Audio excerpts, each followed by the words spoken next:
नमस्कार, मैं ओमकार शास्त्री। मैं यहाँ पर प्रस्तुत करने वाला हूँ आपके सामने कक्षा 9वीं की संस्कृत की पुस्तक आमोद को यहाँ पर मैं प्रस्तुत करने वाला हूँ। तो पूर्व में हमने 3 पाठ पढ़े हुए थे और अब हम यहाँ पर चौथे पाठ को पढ़ने जा रहे हैं, जिस पाठ का नाम है विध्यर्थ माला। विधि माने नियम, अर्थ माने के लिए, माला अर्थात माला, नियमों की एक माला। माने बहुत सारे जीवन जीने के लिए कुछ नियमों की आवश्यकता होती है। नियम अगर है हमारे जीवन में सही तो फिर क्या होगा, हम जीवन को आसानी से जी सकते हैं। तो हमें नियम कहाँ मिलेंगे? हमें नियम जो है ना वे हमारे धार्मिक ग्रंथों में मिलेंगे। माने जीवन जीने की कला सिखाते हैं नियम। तो यहाँ पर जीवन जीने की कला सिखाने की कुछ नियम हैं जो कि श्लोक के माध्यम से दिए गए हैं। तो चलिए हम यहाँ पर प्रस्तुत करते हैं, प्रारंभ करते हैं। चतुर्थः पाठः विध्यर्थमाला। सुभाषितानि संस्कृत भाषायाः वैशिष्ट्यपूर्णानि पदरत्नानि। सुभाषितानि अस्माकं मनः रञ्जयन्ति, अस्माकं ज्ञानं वर्धयन्ति। कथं व्यवहारः करणीयः, किं कर्तव्यं किं च न करणीयम् इति सम्यक् बोधयन्ति। सुभाषितानि सुभाषित संस्कृत भाषायाः संस्कृत भाषा के वैशिष्ट्यपूर्णानि पद्य रत्नानि विशेष संपूर्ण पद्य रत्न हैं। सुभाषित जो है वे संस्कृत भाषा के विशेष संपूर्ण पद्य रत्न हैं। पद्य माने श्लोक, श्लोक वाले रत्न हैं। सुभाषितानि सुभाषित अस्माकं मनः रंजयन्ति, हमारे मन को प्रसन्न करते हैं। अस्माकं ज्ञानं वर्धयन्ति, हमारे ज्ञान को बढ़ाते हैं। कथम व्यवहारः करणीयः, कैसा व्यवहार करना चाहिए। किम कर्तव्यम, क्या कर्तव्य है। किम च न करणीयम, क्या नहीं करना चाहिए। किम कर्तव्यम, क्या करना चाहिए। किम न च करणीयम, क्या नहीं करना चाहिए। हमारा क्या कर्तव्य है, हमारा क्या नहीं कर्तव्य है। इति सम्यक् बोधयन्ति, इस प्रकार अच्छी प्रकार से ज्ञान प्रदान करते हैं, अच्छी प्रकार से समझाते हैं। कौन? सुभाषित। सुखार्थी चेत त्यजेत विद्याम, विद्यार्थी चेत त्यजेत सुखम। सुखार्थिन कुतो विद्या, कुतो विद्यार्थिन सुखम। यहाँ पर कहते हैं सुखार्थी, सुख अर्थी, सुख चाहने वाला, चेत यदि, त्यजेत त्याग दे, छोड़ दे, विद्याम विद्या को। माने सुख चाहने वाले को विद्या का त्याग कर देना चाहिए। विद्यार्थी चेत त्यजेत सुखम, और विद्यार्थी को सुख का त्याग कर देना चाहिए। माने अगर किसी व्यक्ति को सुख चाहना है तो विद्या उसे नहीं ग्रहण करनी चाहिए, लेकिन अगर किसी को विद्या ग्रहण करनी है तो उसको सुख प्राप्त नहीं हो सकता है। इसलिए सुख प्राप्त करने की इच्छा उसे नहीं करनी चाहिए, क्योंकि ये सुख और दुख जो है ना ये दोनों ही विरोधी हैं। इसलिए सुख और विद्या, सुख दुख ये जो है ये सब विरोधी हैं, एक दूसरे के सपोर्ट नहीं करते, एक दूसरे का हित करने वाले नहीं हैं, एक दूसरे के सहयोगी नहीं हैं। यदि सुख होगा तो दुख नहीं होगा, दुख होगा तो सुख नहीं होगा। हाँ, थोड़ा थोड़ा सुख दुख हो सकता है साथ साथ में, लेकिन अगर किसी व्यक्ति को सुख चाहना है तो विद्या तो नहीं प्राप्त हो सकती है। जब वह विद्या अध्ययन कर रहा होगा तो उसे सुख नहीं मिलेगा, और जब वह सुख प्राप्त कर रहा होगा तो उसके पास इतना समय नहीं होगा कि वह विद्या का अध्ययन कर सके। इसलिए अगर सुख चाहना है तो विद्या की आशा छोड़ दीजिए, अगर विद्या चाहनी है तो सुख की आशा छोड़ दीजिए। क्यों?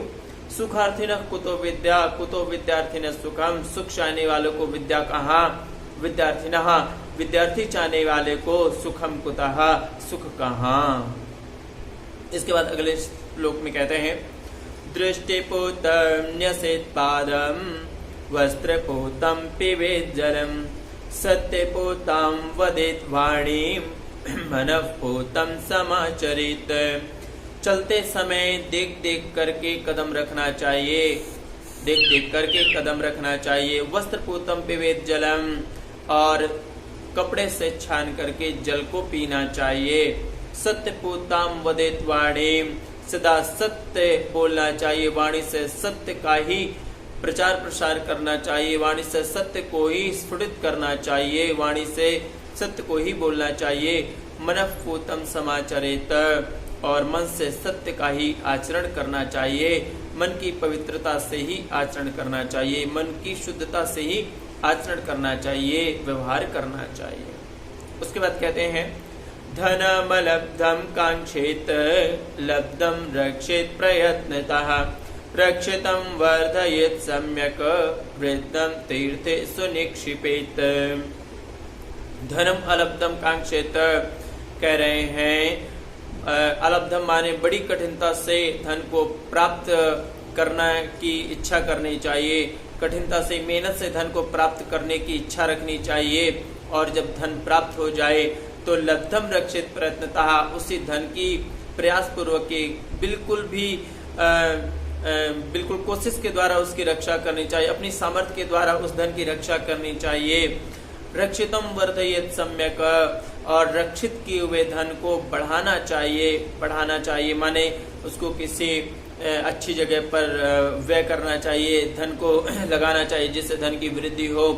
और फिर क्या होगा, जब धन बढ़ जाएगा तो क्या होगा, वृद्धम तीर्थे सुनिक्षिपेत, और जब धन बढ़ जाए तो थोड़ा थोड़ा सा तीर्थों में भी दान करना चाहिए। याद रखें, जो तीर्थ है उन्हें संत महात्माओं को भी तीर्थ कहा जाता है, इसलिए जो ज्ञान प्रदान करने वाले लोग हैं उनको भी धन देना चाहिए, तीर्थों में धन को प्रदान करना चाहिए, दान करना चाहिए। इसके बाद कहते हैं अक्रोधेन जयेत क्रोधम असाधुम साधुना जयेत जयेत कदर्यम दानेन जयेत सत्येन च नृतम्। प्रत्येक व्यक्ति को जीता जा सकता है, प्रत्येक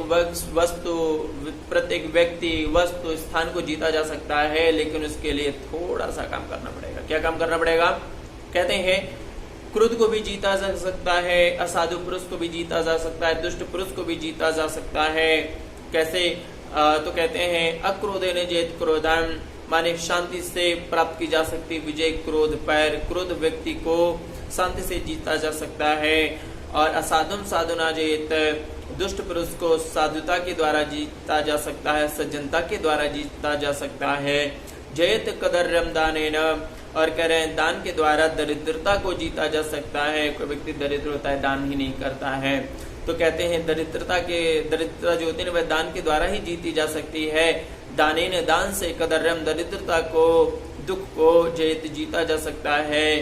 जयेत सत्येन च नृतम्, और असत्य पर विजय प्राप्त की जा सकती है सत्य के द्वारा। सत्य से असत्य पर विजय प्राप्त की जा सकती है।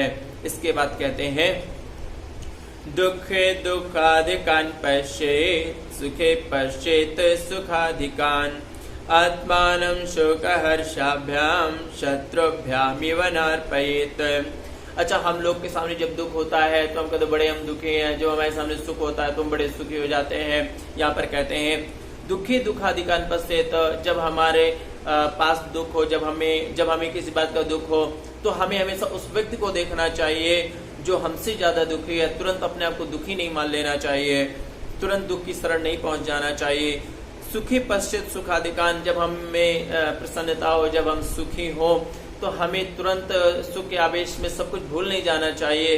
तो कहते हैं कि जब हम सुखी हो तो हमें उस सुखी व्यक्ति को भी देखना चाहिए जो हमसे ज्यादा सुखी है, वह कैसे रहता है, हमें कैसे रहना चाहिए।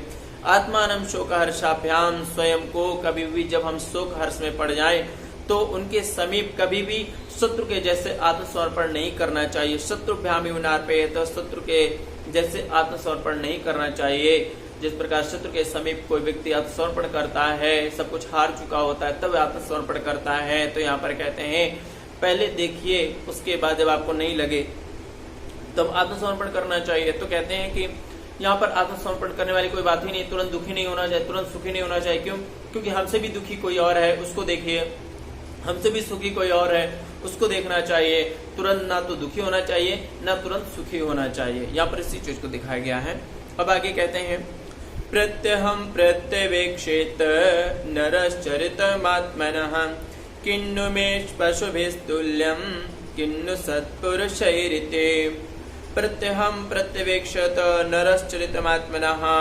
प्रत्यहम प्रतिदिन प्रत्येक मनुष्य को अपना आत्मनिरीक्षण करते रहना चाहिए। प्रत्यवेक्षित निरीक्षण करते रहना चाहिए, प्रत्यवेक्षित निरीक्षण करते रहना चाहिए। कब? प्रत्यहम प्रतिदिन नरः मनुष्य को नरः चरितम आत्मनः आत्मना स्वयं का आत्मनिरीक्षण करते रहना चाहिए। क्यों? किम नुमे पशुवे तुल्यम, इसलिए आत्मनिरीक्षण करना चाहिए कि कहीं कहीं ऐसा तो नहीं हमारे जीवन में कि हमारे जो गुण है वे कहीं पशु के समान तो नहीं हो गए, हमारे मन में हमारे हृदय में कहीं पशुता तो नहीं आ गई है, हम अपने धर्म को तो नहीं भूल गए हैं, हम मनुष्य एक सामाजिक प्राणी है, तो मनुष्य कहीं समाज से दूर तो नहीं चला गया है। किम नु सत्पुरुषैरिते, और हमारे अंदर जो भी पशु के समान गुण है उनको निवारण करते रहना चाहिए और सत्पुरुष जैसे जो गुण है उनको धारण करते रहना चाहिए। माने मनुष्य के अंदर जो सत्पुरुष वाले गुण होते हैं उनकी वृद्धि करते रहना चाहिए और पशु के समान जो गुण हैं उनको दूर करते रहना चाहिए। इसके बाद कहते हैं भगवत चिंतयेदर्थान् सिंहवच्च पराक्रमेत वृकवच्चावलुम्पेत शशवच्चा विनिष्पतेत। यहाँ पर एक राजा के गुणों को बताया गया है। कहते हैं कि राजा को कैसा होना चाहिए, तो कहते हैं बकवत चिंतयेद अर्थान, अर्थान माने संपत्ति को बकवत बगुलों के समान चिंतित सोचना चाहिए। एक राजा को अपने धन की रक्षा कैसे करनी चाहिए, बिल्कुल बगुले के समान। जैसे बगुला जब मछली को पकड़ता है तो एक टक लगाए मछली को देखता रहता है, ऐसे ही एक राजा को बगुले के समान अपनी संपत्ति की रक्षा करनी चाहिए। सिंह बच्चा पराक्रमित, और कभी संकट पड़े तो उसे सिंह के समान भी पराक्रम करना चाहिए, लड़ना चाहिए शत्रुओं से। वृकवच्चावलुम्पेत, और फिर क्या कहते हैं भेड़िए के समान। और जब कोई दुष्ट पुरुष होता है, शत्रु होता है, तो वृक वजह से भेड़िया घायल कर देता है अपने शत्रु को, उसी प्रकार भेड़िए के समान ही अपने शत्रु को घायल कर देना चाहिए। और जब राजा घिर जाता है शत्रुओं से तो क्या करना है, सस्वच्च विनिष्पतेत, जैसे खरगोश जल्दी से भाग जाता है वैसे ही राजा को भाग जाना चाहिए वहां से। तो यहाँ पर हमने विद्यार्थ माला के माध्यम से हमने जीवन जीने के कुछ नियमों को देखा श्लोक के माध्यम से। तो अगली बार हम अगली विषय वस्तु को देखेंगे। तब तक के लिए आप सभी लोगों को नमस्कार।